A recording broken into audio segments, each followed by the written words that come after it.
আসসালামু আলাইকুম শিক্ষার্থী। তোমাদের যাদের বিজ্ঞান পরীক্ষা, দেখো আমি বিজ্ঞান প্রশ্নটি আগে আপলোড করেছিলাম, এখন আমি উত্তরটি সাথে আপলোড করার চেষ্টা করছি। আমি এখানে উত্তর করে রেখেছি, দেখো দুইটা হচ্ছে দৃশ্যপট বিহীন গাণিতিক প্রশ্নগুলো সমাধান করেছি দৃশ্যপট বিহীন। প্রথমে প্রশ্ন কি আছে দেখে আসি। দেখো প্রশ্নে আছে হচ্ছে দৃশ্যপট বিহীনে অভিকর্ষ ত্বরণ কাকে বলে।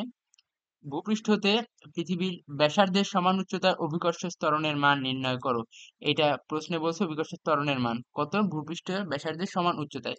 এখন তাহলে ভূপৃষ্ঠের ব্যাসার্ধের যদি সমান উচ্চতা হয় তাহলে এইচ এর এখানে হবে আর, আর দিয়ে জি এর মান হচ্ছে 6.6 গুণ 10⁻11 মিটার স্কোয়ার নিউটন এটা হচ্ছে newton metre square KG inverse two এর একক, newton metre square KG inverse two.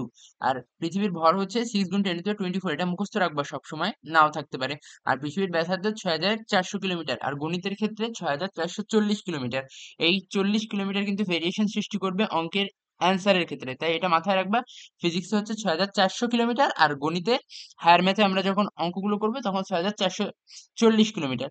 সকলে চ্যানেলটি সাবস্ক্রাইব করো, পরবর্তী উত্তরগুলো আমি দিয়ে দিব এখানে। দেখো প্রথমে দৃশ্যপট বিহীন দিয়েছি, তারপর দৃশ্যপট নির্ভরগুলো উত্তর করে দিয়েছি।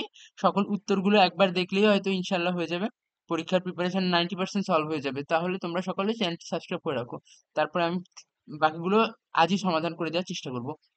দেখো তাহলে আর এর মান, সব মানগুলো বসিয়ে দিই। 2.44 metre M S inverse two, এটা হচ্ছে জি এর মান কোথায়, পৃথিবীর ব্যাসার্ধের সমান উচ্চতায়, মানে এই আর উচ্চতায়, এইচ আর আর একই কথা, তো এই যে উচ্চতা সমান এইচ সমান আর করে দিয়েছি। ঠিক আছে, এই অ্যান্সারটি স্ক্রিনশট নিয়ে রাখো। কোয়েশ্চেনটি হচ্ছে এই যে অভিকর্ষ ত্বরণ কাকে বলে, এটা হয়তো পারবা তোমরা। আমি এই প্রশ্নের সংক্ষিপ্ত প্রশ্নের উত্তরও খুবই শীঘ্রই দেওয়ার চেষ্টা করব। পরবর্তীতে বলেছে একটি হ্রদের তলদেশ হতে পানির উপরিতলে আসা বুদবুদের আয়তন 5 গুণ। এখানে বুদবুদের আয়তন কত গুণ হয়েছে, 5 গুণ হয়েছে। বায়ুমণ্ডলীয় চাপ দেওয়া আছে 10⁵ প্যাসকেল। হ্রদের গভীরতা নির্ণয় করো। এই চাইছে যে হ্রদের গভীরতা নির্ণয় করো। এখন আমরা জানি P1 V1 = P2 V2, এটা হচ্ছে বয়েলের সূত্রের একটি অনুসিদ্ধান্ত। এখন এখানে গভীরতা এইচ রয়েছে, চাপ আর এইচ রোজি একই কথা, এর সাথে P2 যোগ করা হয়েছে। আয়তন কত গুণ করা হয়েছে, V2 প্রথমে একটা V2 ছিল আর এটা 5 V2 হয়েছে। P1 V1 সবকিছু দেওয়া আছে, জাস্ট মানগুলো বসিয়ে দিয়ে এইচ রোজি বের করা হয়েছে। এইচ রো এর মান 1000, রো এর মান 1000, জি 9.8, P2 হচ্ছে 10⁵ আমাদের যেটা কোয়েশ্চেনে দেওয়া আছে। এই সমাধানটা সমাধান করলে এইচ এর মান বের হয়ে যাবে, সেটা আর আমি করে দিই, একটা মান বের হবে। এবার আমরা দেখি দৃশ্যপট নির্ভর কি কি আছে। দৃশ্যপট নির্ভরে আছে হচ্ছে একের ক খ, দেখি কি আছে একে। বলছে লোহার আদি ঘনত্ব X KG metre cube M metre inverse 3, 5 metre square ক্ষেত্রফলে এক খণ্ড লোহার তাপমাত্রা 200 ডিগ্রি সেলসিয়াস, তাপমাত্রা 200 ডিগ্রি সেলসিয়াস বৃদ্ধি করলে ঘনত্ব এত হয়। লোহার দৈর্ঘ্য প্রসারণ সহগ এত। বলছে কি লোহার খণ্ডের ক্ষেত্রফল কত হবে, দৈর্ঘ্য প্রসারণ সহগ দেওয়া আছে। তার মানে আদি ক্ষেত্রফল দেওয়া আছে, এক খণ্ড লোহার ক্ষেত্রফল দেওয়া আছে। এখন দৈর্ঘ্য প্রসারণ থেকে আমাদের প্রথমে ক্ষেত্র প্রসারণে যেতে হবে। এখন দৈর্ঘ্য প্রসারণের সাথে ক্ষেত্র প্রসারণের সম্পর্ক কি আমরা সবাই জানি, বিটা সমান 2 আলফা। এটা হচ্ছে দৈর্ঘ্য প্রসারণ, আর বিটা মানে ক্ষেত্র প্রসারণ। এই আর দৈর্ঘ্য প্রসারণের সাথে 2 দ্বারা গুণ করলে আমরা ক্ষেত্র প্রসারণ পেয়ে যাব। আর এই সূত্র হচ্ছে বিটা সমান সমান del alpha by A1 into del টি।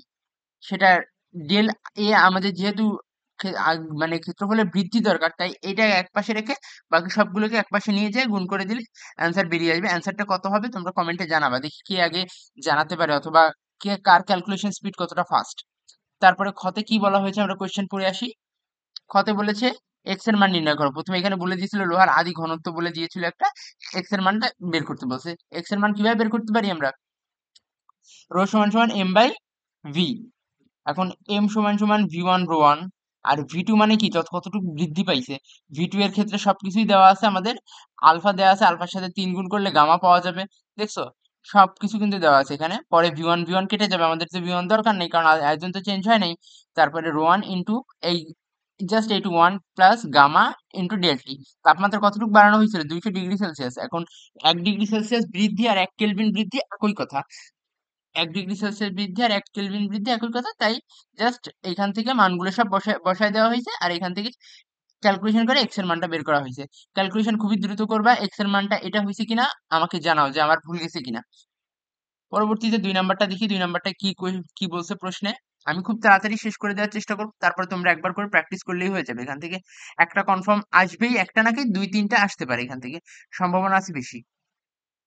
বলছে 60 জুল পার কেলভিন তাপ ধারণ ক্ষমতায় তামার ক্যালোরিমিটারে 5 ডিগ্রি সেলসিয়াস তাপমাত্রায় 150 গ্রাম পানি আছে। এটা কিন্তু 5 ডিগ্রি, ঠিক আছে? এটা একটু জাস্ট উঠে গেছে ছবি তোলার সময়। এতে 95 ডিগ্রি সেলসিয়াস তাপমাত্রার 375 রূপার খণ্ড ছেড়ে দিলে মিশ্রণের তাপমাত্রা 15 ডিগ্রি সেলসিয়াস হয়। তাপমাত্রা কততে আসে? 15 ডিগ্রি সেলসিয়াস হলো। বলে ক্যালোরিমিটারের ক্যালোরিমিটারে ভর কত? প্রথমে ভর চাইছে, এবার এটা নীতিকে সমর্থন করে কিনা। নীতিকে সমর্থন করবে কখন? যখন গৃহীত তাপ আর বর্জিত তাপ সমান হবে। আর আমরা জানি কি সি সমান সমান এম এস। সি মানে কি? তাপ ধারণ ক্ষমতা, দেখো সব দেওয়া আছে। আমাদের এমটা চাইছে, আমরা এস এর মান জানি। তাপে এস মানে হচ্ছে আপেক্ষিক তাপ ধারণ ক্ষমতা। আপেক্ষিক তাপ কত এস এর? তামার ক্ষেত্রে 400 joule KG inversion kelvin inversion. এখানে জাস্ট মান বসাই দিয়ে এম এর মানটা বের করা হয়েছে 0.15 কেজি।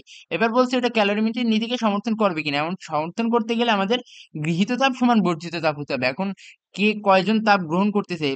রূপার খণ্ড বর্জন করছে তাপ, পাত্র তাপ গ্রহণ করছে, আর পানিও কিন্তু তাপ গ্রহণ করছে। মানে এই Q2 আর Q3 এই দুটা যোগ হয়ে মোট গৃহীত তাপ হবে। এখন এম এস ডেল থিটা আমাকে এই প্রত্যেকটা জিনিসের উত্তর যে আগে বলতে পারবে তার জন্য থাকবে একটি স্পেশাল গিফট। সকলে ক্যালকুলেশন করে অ্যান্সারটা কমেন্টে জানাও। 3 নম্বরে চলে যাই। কি বলছে 3 নম্বরে? 33 কেজি ভরের একটি আয়তাকার ঘনবস্তুর দৈর্ঘ্য প্রস্থ উচ্চতা যথাক্রমে দেওয়া আছে তিনটা বস্তু। কোন তলে সর্বোচ্চ সর্বনিম্ন চাপ হবে? এইটা খুবই গুরুত্বপূর্ণ, খুবই গুরুত্বপূর্ণ। চাপ ম্যাক্সিমাম হবে যখন আয়তন ক্ষেত্রফল মিনিমাম।